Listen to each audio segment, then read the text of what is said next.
तो तुम्हारे धन से, तुम्हारे मान से, तुम्हारे प्यार से, तुम्हारे अधिकार से उसकी गुरुता हिल गई तो महाराज ऐसी बात नहीं कही जा रही। तुम देखो वो तुम्हें दानी बनाएगा, गुरु तुम्हें दानी बनाएगा, गुरु तुम्हें सहिष्णु बनाएगा, प्रेरणा देगा, सहिष्णु बनो, दानी बनो। तो क्या तुम्हें गालियां देना शुरू करेगा सहिष्णुता के पाठ को पूरा करने के लिए? क्या समझे? दृष्टांत दिया जा रहा है। अगर गुरु चाहता है तुम सहिष्णु बन जाओ, तितिक्ष बन जाओ, तो तुम्हें दुख देना शुरू करेगा कि देखें तुम कितने सम हो। ये गुरु का काम नहीं तुम्हें दुख दे। तुम्हें निर्लोभी बनाना चाहता है, दानी बनाना चाहता है, तो क्या सब रकम तुम्हारी अपने नाम लिखाएगा? ऐसा अर्थ न लगा लेना। वो तो तुम्हारे जीवनचर्या में एक पाठ रख रहा है। किसी की ओर देखो, कहीं चलो, कुछ भी करो, तो तुम्हारी दृष्टिकोण, तुम्हारी स्मरण बना रहे कि मुझे क्या करना है। शक्ति, संपत्ति, योग्यता के द्वारा। यज्ञ में जीवन का बड़ा सरल अर्थ है। यज्ञ का अर्थ है शक्ति, संपत्ति, सेवा। शक्ति, संपत्ति, योग्यता के द्वारा दूसरों के काम आते रहना और बदले में कुछ न चाहना। ये है सदप्रयोग। क्यों? प्रश्न है परमात्मा का। अब परमात्मा पूर्ण है कि अपूर्ण? जो कहता है हमें भगवान कैसे मिलेंगे, जो कहता है परमात्मा का योगानुभव कैसे होगा, तो ऐसे ही नहीं कहता है। पता लगा लिया है परमात्मा क्या है। कभी कभी लोग पूछते हैं भगवान कैसे मिलेंगे, तो हम कभी कभी पूछते हैं तुम्हें कौन सा भगवान चाहिए? प्रश्न होता है, क्योंकि आजकल तो तमाम भगवान है। पता नहीं आपने किसको भगवान माना है। इसलिए सीधा सीधा परमात्मा को चाहने वाले, परमानंद को चाहने वाले, परम शांति चाहने वालों को सावधान होना चाहिए कि परमात्मा पूर्ण आनंद, परमात्मा पूर्ण शांति, परमात्मा पूर्ण शक्ति। जब पूर्ण है तो उससे फिर क्या मांग रहेगी? कुछ न रहेगी। तब जो हमारे पास है वो लौटाना है। उस लौटाने का साधन सेवा है। ये सेवा का व्रत आप लोगों में अगर पूरा पूरा उतर जाए तो शायद आपका घर साधन की एक भूमि बन जाए। तो मंदिरों में साधना तो हो जाती है, तीर्थों में भी थोड़ी देर साधना हो जाती है, गंगा जी के किनारे बैठ करके थोड़ी देर साधना हो जाती है, और जहाँ घोर कर्म होते रहते हैं वहाँ साधना भूल जाती है। परिणाम क्या होता है? तब हम शिकायत करते हैं हम 12 बरस से जप कर रहे हैं, 12 बरस से कीर्तन कर रहे हैं, हम रोज मंदिर में जा रहे हैं, रोज हम सत्संग कर रहे हैं, लेकिन भूले हुए हैं कि वो साधना नहीं। उनकी साधना एक बहुत थोड़े से समय में शुरू होती है और समाप्त हो जाती है, और दिन भर क्या चलती है उसका कोई हिसाब नहीं। जप का हिसाब है, इतने माला जरूर जपना, लेकिन व्यर्थ वार्ता कितनी होती है कोई गिनता है कि आज कितने शब्द निरर्थक निकले? आप जरा कल के दिन में हिसाब लगा के देखना, याद ही न रहेगी हिसाब लगाने की। कितने वाक्य व्यर्थ निकल गए, ये याद रखने की याद न रहेगी। यानी कोशिश करना कल कितने शब्द निरर्थक निकले। आप कहेंगे तो मौन ही हो जाएंगे, दिन भर हम कुछ न बोलेंगे। कुछ न बोलने से आप बच जाएं तो कुछ न बोलने से तो ऊपर से न बोलोगे और मन बोलता ही रहेगा, केवल वाणी चुप हो जाएगी। तो एक इस बात पर आज ज्यादा जोर दिया जा रहा है कि जीवन को साधनामय बनाने के लिए उपयोग, दुरुपयोग और सदुपयोग, इस पर ध्यान रखना है। और उसका साधन हुआ सेवा, कहाँ जहाँ हो वहाँ। ये हमारे भगवान का मत है। इसलिए कर्म योग, भक्ति योग, ज्ञान योग, 3 शब्दों का प्रयोग भगवान करते हैं। कर्म योग, कर्म तो हो लेकिन उसके फल की चाह न हो, तो जिस कर्म का भोग न होगा वो योग हो जाएगा। बड़ा सरल अर्थ है। जिस कर्म का हम भोग न चाहेंगे, जिस कर्म का फल न चाहेंगे, वो हमें कहना न पड़ेगा, वो योग हो जाएगा। और जिस भाव का हम भोग न करेंगे, भाव का भोग भी बड़ा विलक्षण है और बड़ा सूक्ष्म है। जिसको आप कहते हुए मेरा पुत्र, और मेरा पुत्र कहने के बाद कितना रस आता है पुत्र को देख करके। मेरे पत्नी, मेरे पति, मेरा परिवार, मेरी भूमि, मेरा भवन, ये जब कहते हो जरा भीतर झांक के देखो, ये भाव का रस कितना आता है। ये बिल्कुल रस ना आवे तब ये भाव भक्ति योग हो जाए। और ज्ञान, ज्ञान योग, ज्ञान का भी भोग होता है। जैसे भक्ति भाव का भोग होता है, जैसे कर्म का भोग होता है, तैसे भक्ति भाव का भोग होता है, तैसे ज्ञान का भी भोग होता है। और ज्ञान का भोगी अहंकार, ज्ञान का भोगी अहंकार, कर्म का भोगी अहंकार, भाव का भोगी अहंकार। अहंकार की सीमा को जो पार कर जाता है वो भोग से बच पाता है। और अहंकार की सीमा को पार करने के लिए एक वाक्य रखा गया था कि जितने आकार बने हैं, आकार क्या है? यह के साथ संबंध जोड़ लेना। जैसे यह पत्नी तो मैं पति हो गया, ये पुत्र तो मैं पिता हो गया, ये पिता तो मैं पुत्र हो गया, ये धन तो मैं धनी हो गया। ये रोग तो मैं रोगी हो गया, ये काला गोरा मोटा दुबला तो मैं देह हो गया, ये ब्राह्मण क्षत्रिय वैश्य ऊंच नीच तो मैं जाति हो गया। इस तरह के ये के साथ संबंध जोड़ने पर हमारा अहं का आकार बन जाता है। इस आकार को छोड़ने के लिए आपको क्या करना पड़ेगा, थोड़ा समझ करके देख लेना। क्या इसीलिए जो हमारी श्रुति में आया है ज्ञान के बिना मुक्ति नहीं मिलती, तो ज्ञान में कुछ छोड़ना नहीं पड़ता, ज्ञान में कुछ पकड़ना नहीं पड़ता, केवल देख लेना पड़ता है। और ये देखने की बात आपके बीच में रखी गई, थोड़ा देखो तो ये आकार कैसे बने,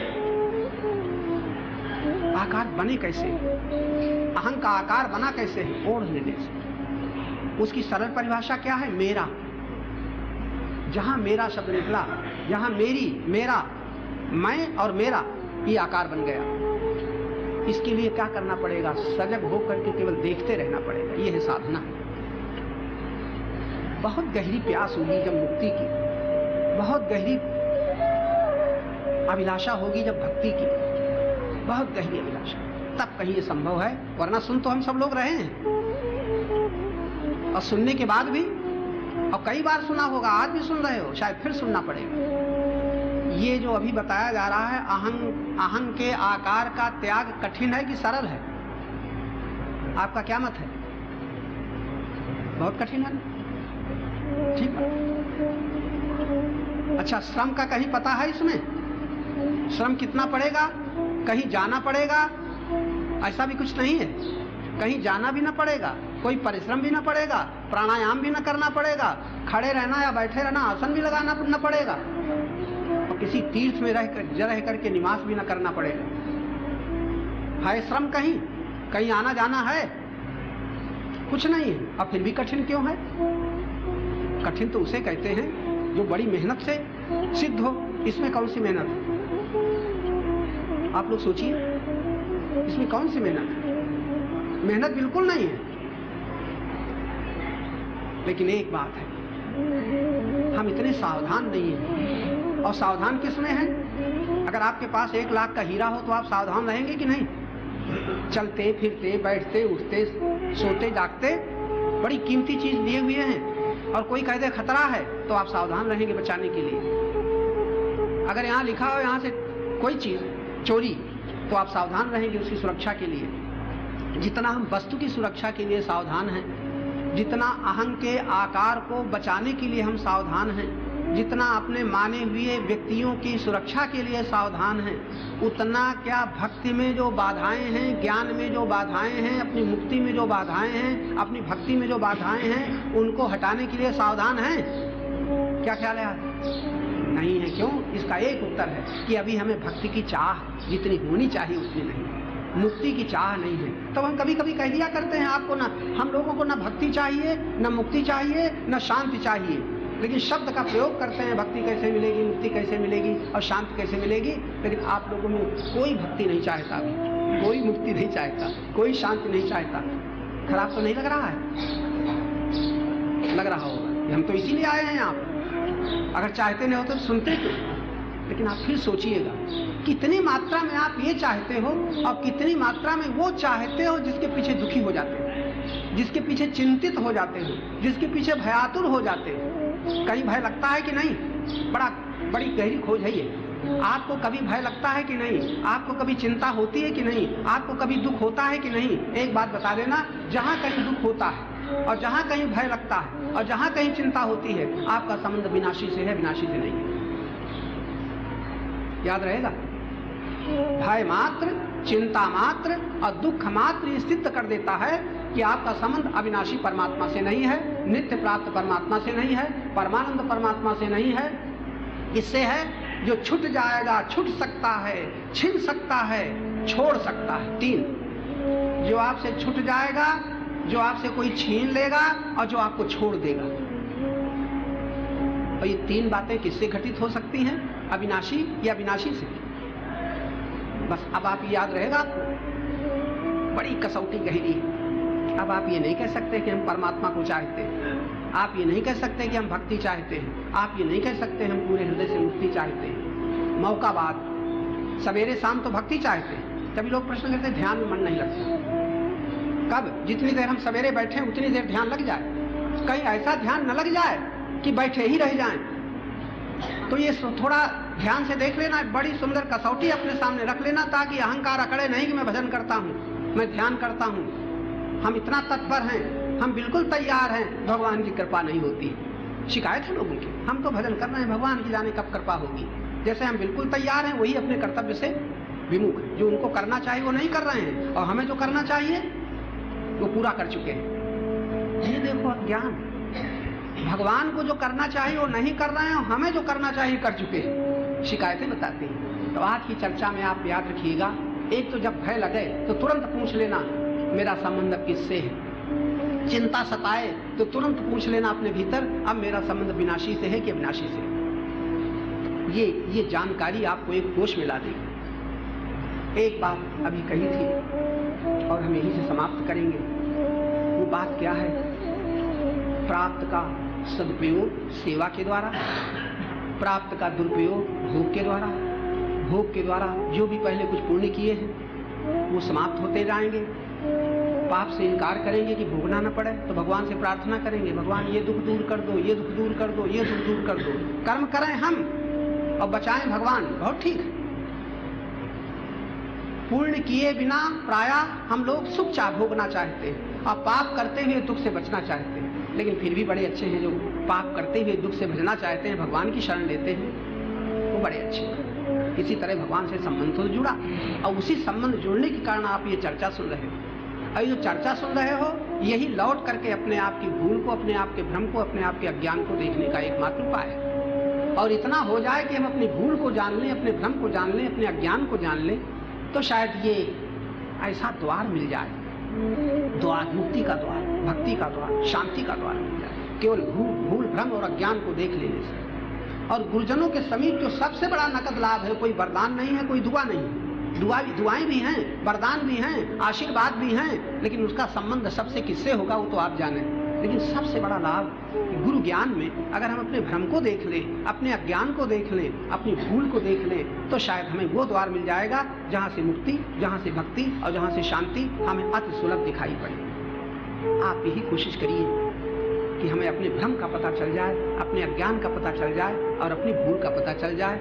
जहाँ हम दुखी होते हैं ये भूल है, जहाँ हमारी शक्ति का ह्रास होता है ये भ्रम है, और जहाँ हम बंधन में हैं ये अज्ञान है।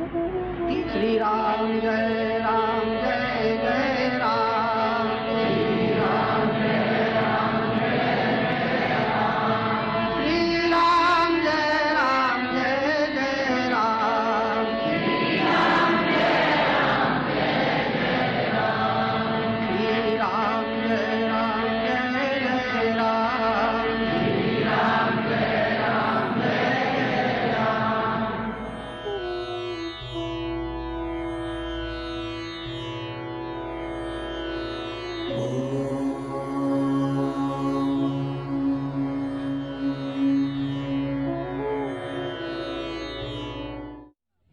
मुक्ति बहुत सरल है, लेकिन मनुष्य चाहता नहीं है।